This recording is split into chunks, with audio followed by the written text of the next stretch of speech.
Hello दोस्तों, नमस्कार। आप सभी का स्वागत है आपके अपने YouTube चैनल हॉरर शोकेस में।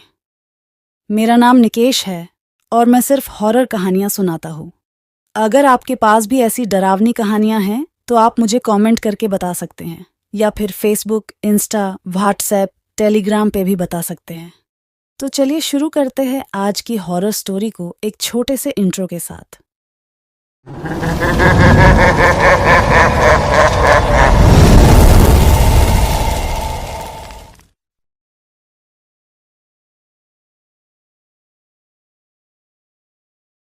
बारिश की एक अंधेरी रात में अजय अपनी पुरानी बाइक पर सवार होकर गांव लौट रहा था।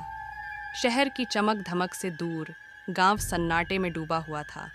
केवल टूटी फूटी सड़क पर उसकी बाइक की आवाज़ गूंज रही थी। रास्ते में उसे एक चौराहा पार करना था। चौराहे के बीचों बीच एक विशाल बरगद का पेड़ खड़ा था, जिसकी घनी टेढ़ी मेढ़ी शाखाएं चारों तरफ फैली हुई थीं। गांव के बुजुर्ग इसे फांसी वाला पेड़ कहते थे सालों पहले एक आदमी ने इसी पेड़ पर फांसी लगा ली थी। अजय इन कहानियों को बचपन से सुनता आ रहा था, लेकिन उसे इन पर यकीन नहीं होता था। वो पेड़ के नीचे से निकलने ही वाला था कि अचानक उसकी बाइक की चेन खुल गई। गांव अभी दूर था और बारिश भी तेज हो रही थी। अजय ने सोचा कि वो पेड़ के नीचे ही चेन ठीक कर लेगा। वह बाइक को पेड़ के सहारे खड़ा कर टूल बॉक्स निकालने लगा। तभी उसे लगा कि कोई उसे घूर रहा है। उसने ऊपर देखा। पेड़ की एक मोटी शाखा से एक फंदा लटक रहा था। फंदे के पास हवा में कुछ हिल रहा था, मानो कोई कोहरा सा लटका हो। अजय की रूह कांप उठी। उसने आंखें मूंद लीं और ईश्वर को याद किया। जब उसने दोबारा आंखें खोलीं तो फंदा और कोहरा गायब हो चुका था। उसने जल्दी से जल्दी चेन ठीक की और वहां से भाग निकला। घर पहुंचने के बाद भी वह घटना उसके दिमाग से नहीं निकली। सुबह होते ही वह अपने नाना जी के पास गया, जो गांव के सबसे बुजुर्ग व्यक्ति थे। नाना जी ने उसकी बात सुनी और सिर हिलाया। हाँ बेटा, नाना जी ने कहा, वो फांसी वाला पेड़ सचमुच भूतिया है। कहते हैं उस आदमी की आत्मा अब भी उस पेड़ पर भटकती है और राहगीरों को परेशान करती है। अजय को नाना जी की बातों पर थोड़ा यकीन हुआ, लेकिन फिर भी उसने सोचा कि शायद ये सिर्फ एक कहानी है। लेकिन कुछ दिनों बाद गांव में फिर से अफवाहें उड़ने लगीं। एक चरवाहा बता रहा था कि रात में उसने फांसी वाले पेड़ के नीचे एक सफ़ेद साया देखा था। कुछ दिनों बाद एक और आदमी ये दावा करने लगा कि पेड़ के नीचे से गुजरते समय उसे किसी ने धक्का दिया था। अजय अब और सह नहीं पाया। वह अपने दोस्तों रवि और मीना के साथ मिलकर इस रहस्य को सुलझाने का फैसला किया।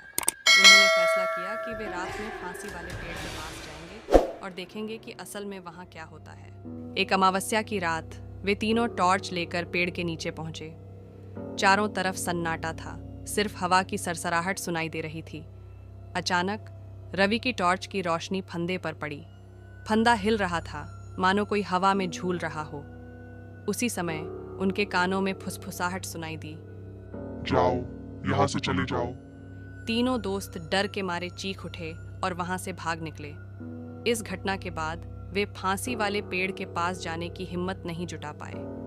गांव में डर का माहौल बन गया था। लोग रात में घरों से बाहर निकलने से भी कतराने लगे थे। अजय, रवि और मीना ये सब चुपचाप सह नहीं पाए। उन्हें पता था कि उन्हें कुछ करना होगा। उन्होंने गांव के पुराने ग्रंथों को खंगाला तो उन्हें पता चला कि फांसी लगने वाले आदमी का नाम मोहन था। मोहन गांव का ही रहने वाला था और गांव के मुखिया के बेटे से उसका कोई पुराना झगड़ा था। मुखिया के बेटे ने मोहन पर चोरी का झूठा इल्ज़ाम लगाया था, जिसकी वजह से मोहन को जेल हो गई थी। जेल में रहते हुए मोहन की बेइज्जती और तकलीफ़ों से उसकी मौत हो गई थी। उन्हें समझ में आने लगा था कि शायद मोहन की आत्मा को मुखिया के परिवार से बदला लेना था, लेकिन बदला लेने से कोई फ़ायदा नहीं होता। उन्होंने फैसला किया कि वो मोहन की आत्मा को शांति दिलाने की कोशिश करेंगे। उन्होंने गांव के बुजुर्गों और पंडित जी से बात की। पंडित जी ने बताया कि मोहन की आत्मा को शांति दिलाने के लिए एक शांति पाठ का आयोजन करना होगा। उन्होंने गांव वालों को इकट्ठा किया और उन्हें मोहन की कहानी बताई।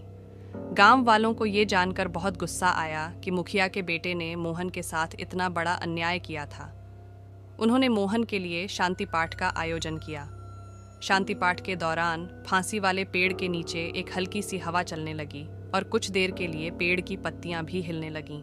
शांति पाठ पूरा होने के बाद गांव में एक अजीब सी शांति छा गई। कुछ दिनों बाद गांव वालों ने बताया कि रात में उन्हें फांसी वाले पेड़ के पास से कोई फंदा या सफ़ेद साया नहीं दिखाई दिया।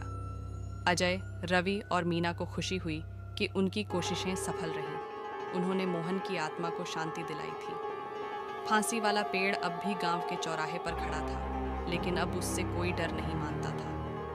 ये कहानी गांव वालों को याद दिलाती थी कि कभी भी किसी के साथ अन्याय नहीं करना चाहिए, वरना उसकी आत्मा कभी शांति नहीं पाएगी।